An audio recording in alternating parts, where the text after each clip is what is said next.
नमस्कार। एसोचैम के प्रेसिडेंट श्रीमान बालकृष्ण गोयनका जी, सेक्रेटरी जनरल दीपक सूद जी, एसोचैम के लाखों सदस्यगण, भारतीय उद्योग जगत के दिग्गज, यहां उपस्थित अन्य सभी महानुभाव,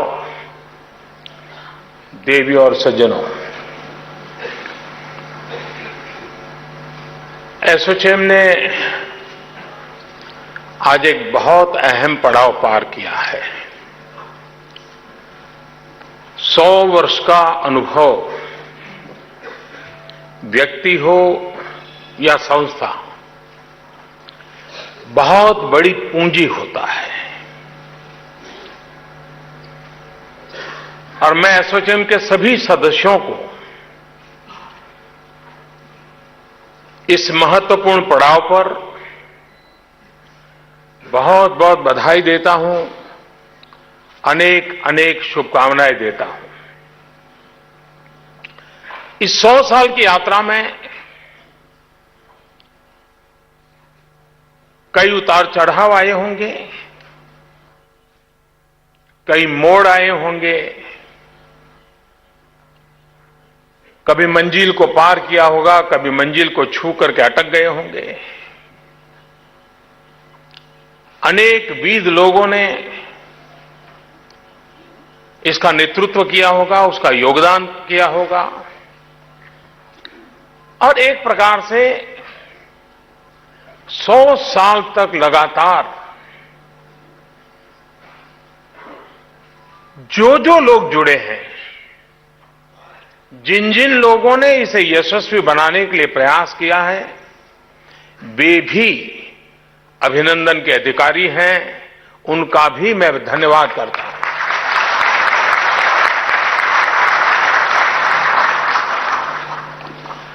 100 साल की यात्रा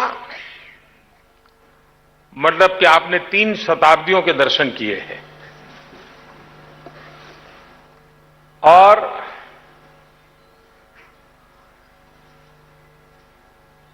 भारत का आजादी आंदोलन देखा है और आजाद भारत को भी देखा है।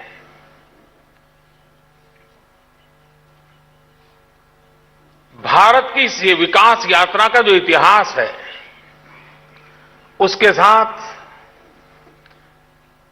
आपकी एक संस्थागत यात्रा का भी एक सहयात्री के रूप में योगदान रहा है।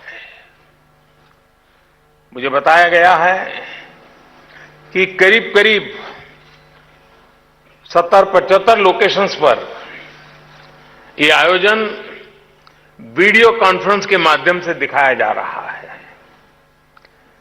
इस कार्यक्रम में सम्मिलित जो दूर दूर हैं, उन व्यक्तियों को, उद्यमियों को और विशेषकर एमएसएमई सेक्टर से जुड़े लोगों का मैं विशेष अभिनंदन करता हूं। फ्रेंड्स, 2019 में अब बहुत कम दिन बचे हैं, उसका जाना तय है और 2020 का नया वर्ष और उसके साथ नया दशक आप सभी के लिए सुख, समृद्धि और सफलता लेकर के आए। आप अपने लक्ष्यों को प्राप्त करें, इस कामना के साथ आप सबको बधाई देते हुए मैं अपनी बात बताना चाहता हूं। साथियों, आपने अपने सेंटेनरी सेलिब्रेशन की जो थीम रखी है, वो देश के, देशवासियों के लक्ष्यों और सपनों के साथ जुड़ी हुई है और $5 ट्रिलियन की अर्थव्यवस्था की बात अचानक आई है, ऐसा नहीं है। बीते 5 वर्षों में देश ने खुद को इतना मजबूत किया है कि इस तरह के लक्ष्य रखे भी जा सकते हैं और उन्हें प्राप्त भी किया जा सकता है।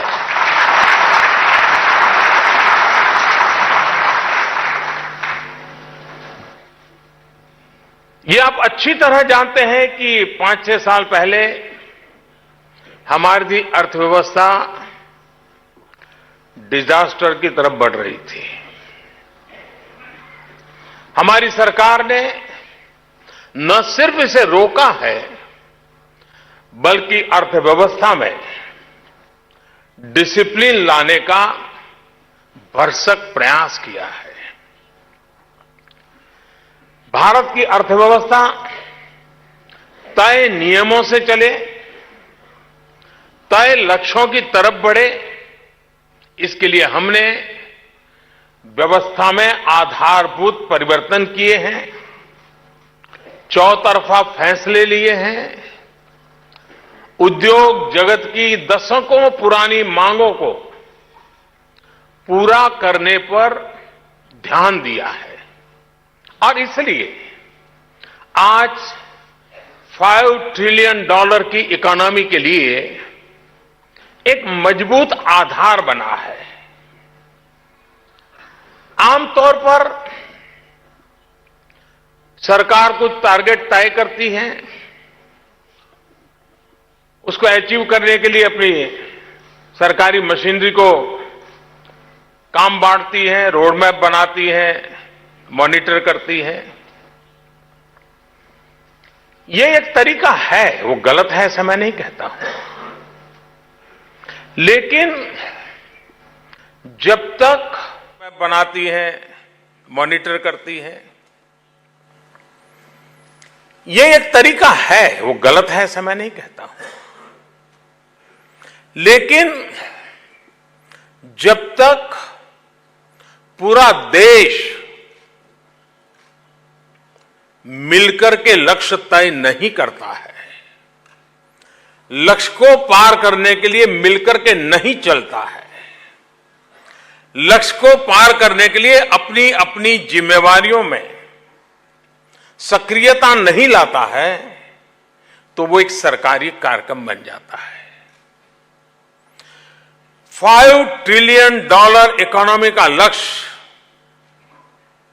ये मैंने जब सार्वजनिक रूप से कहा तो मुझे मालूम था कि सुगबुगाहट शुरू होगी। मुझे यह भी मालूम था कि नकारात्मकता को प्रकट करने के लिए एक मैदान तैयार हो जाएगा। मुझे यह भी मालूम था कि विश्वास से कहा जाएगा कि भारत ये नहीं कर सकता है। एक सेट ऑफ थिंकिंग है ऐसा, लेकिन मुझे खुशी है कि आजकल अर्थव्यवस्था को गति देने वाले जितने ही समूह हैं, हर कोई 5 ट्रिलियन वाली बात को मध्य में रख करके चर्चा करता है। अधिकतम लोग यार कोशिश तो करनी चाहिए, यार करे तो हो भी सकता है, अरे यार नेगेटिव क्यों सोचो, चलो यार कुछ करते हैं। मतलब कि लक्ष्य तय हुआ है तो लक्ष्य पार करने का मन भी तैयार हो रहा है, और यही मन है जो आज यहां इकट्ठा हुआ है, वो उसको पार करेगा। सरकार का अचीवमेंट नहीं होता है, ये देशवासियों का अचीवमेंट होता है। और इसलिए मुझे बराबर याद है जब मैंने लाल किले से 2014 में कहा कि गांधी जी के जब 150 होंगे तब देश को हम ओपन डेफिकेशन फ्री करेंगे। कईयों ने आलोचना की थी मेरी, लेकिन जब देश के सामने लक्ष्य रखा तो देश ने करके दिखाया। तो हमारे देश में सामर्थ्य है उस सामर्थ्य के भरोसे अगर आगे बढ़ना है तो लक्ष्य, दिशा और मंजिल उसको जन सामान्य से जोड़ना ही चाहिए और मेरा यही प्रयास है। हम भारत की अर्थव्यवस्था को फॉर्मलाइजेशन और मॉडर्नाइजेशन, हमें उसे फॉर्मलाइज भी करना है। तो एसोचैम की वार्षिक आम सभा को जो है प्रधानमंत्री संबोधित कर रहे हैं। छोटे से